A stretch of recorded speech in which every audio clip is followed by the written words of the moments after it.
ಮುಚ್ಕಂಡಿ ತಾಂಡದ ಪ್ರಮುಖರು, ಯುವಕರು ಇದ್ದೀರಿ, ಮಕ್ಕಳು ಇದ್ದೀರಿ.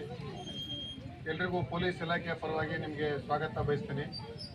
ಅದೇ ರೀತಿ ವೇದಿಕೆ ಮೇಲೆ ಕುಳಿತಿರ್ತಕ್ಕಂಥ ನನ್ನ ಸಹೋದ್ಯೋಗಿದ್ದಾರೆ, ಹೆಚ್ಚುವರಿ SP ಅವರು, DSP ಅವರಿದ್ದಾರೆ, CP ಅವರಿದ್ದಾರೆ, PS ಅವರಿದ್ದಾರೆ, ಮತ್ತು ನಿಮ್ಮೂರಿಂದ ಪ್ರಮುಖರಾಗಿರ್ತಕ್ಕಂಥ ಭೀಮಪ್ಪ ನಾಯಕ್ ಅವರಿದ್ದಾರೆ, ಶಿವಪ್ಪ ಚವ್ಹಾಣ್ ಅವರಿದ್ದಾರೆ, ನಿಂಗಪ್ಪ ಚವ್ಹಾಣ್ ಅವರಿದ್ದಾರೆ, ಮತ್ತು ನಿಮ್ಮದು ಗ್ರಾಮದ PDO ಆಗಿರ್ತಕ್ಕಂಥ ಸುರೇಶ್ ನಾಯಕ್ ಅವರು ಕೂಡ ಇದ್ದಾರೆ. ಮತ್ತು ಎಲ್ಲರೂ ಕೂಡ ಸುಮಾರು ಜನ ನಮಗೆ ಪರಿಚಯ ಇರ್ತಕ್ಕಂಥವ್ರು ಎಲ್ಲರೂ ಕೂಡ ಕೂತಿದ್ದೀವಿ.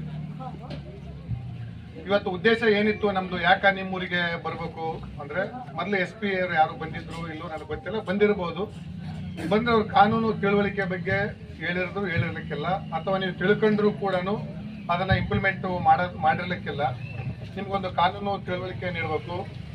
ಇಲ್ಲಿರ್ತಕ್ಕಂಥ ಯುವಕರು ಮತ್ತು ಅವರಿಗೂ ಕೂಡ ಎಲ್ರಿಗೂ ಹಂಗಲ್ಲ, ಎಲ್ಲ ಒಬ್ಬರು ಇಬ್ಬರು ಇರ್ತಿರ್ಬೋದು.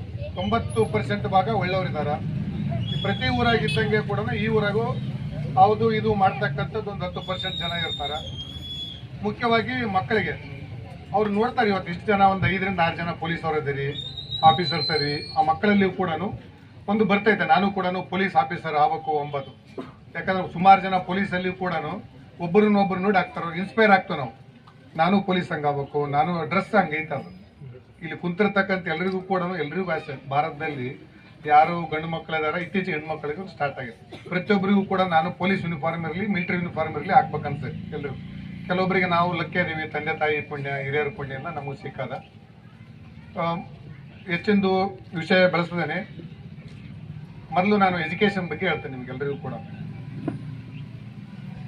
ಮಕ್ಕಳಿಗೆ ತಂದೆ ತಾಯಿ ಮಾಡ್ತಕ್ಕಂಥದ್ದು ಮಹಾ ದೊಡ್ಡ ದ್ರೋಹ, ಪಾಪ ಅಂತಂದ್ರೆ ನೀವು ಸರಿಯಾಗಿ ಮಕ್ಕಳಿಗೆ ಓದಿಸದೇ ಇರತಕ್ಕಂಥದ್ದು.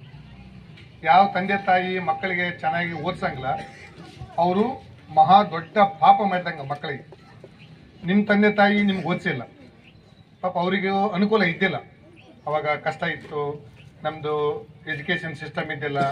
ನಮ್ಮ ಎಜುಕೇಷನ್ ಸಿಸ್ಟಮ್ ಬರೀ ಸೀಮಿತ ಜನರಿಗೆ ಓದಕ್ಕೆ ಮಾಡಿಬಿಟ್ಟಿದೆ. ಬಟ್ ಈಗೆಲ್ಲ ಅವಕಾಶ ಇದಾವೆ. ನೀವು ಮಕ್ಕಳಿಗೆ ಸರಿಯಾಗಿ ಓದಿಸೋದಿಲ್ಲ. ನೀವು ಇಲ್ಲಿ ಕುಂತವ್ರೆಲ್ಲರೂ ನಿಮ್ಮ ಪ್ರಾಮಾಣಿಕವಾಗಿ ಹೇಳಿ, ನನ್ನ ಮಗ ಅಥವಾ ಮಗಳು ಓದಕತ್ತಾಳ, ಒಂದು ಅರ್ಧ ಗಂಟೆ ಆದರೂ ಮಾತಾಡ್ತಾರ? ನೀವು ಪ್ರಾಮಾಣಿಕವಾಗಿ ನಿಮ್ಮನ್ನ ಪ್ರಶ್ನೆ ಮಾಡಿಕೊಳ್ಳಿ. ನನ್ನ ಮಗಳು, ನನ್ನ ಮಗ ಇವತ್ತು ಸ್ಕೂಲಿಗೆ ಹೋಗಿ ಬರ್ತಾನ, ನಾನು 15 ನಿಮಿಷ ಕುಂತ ಅವ್ರ ಜೊತೆ ಮಾತಾಡ್ಬೇಕು.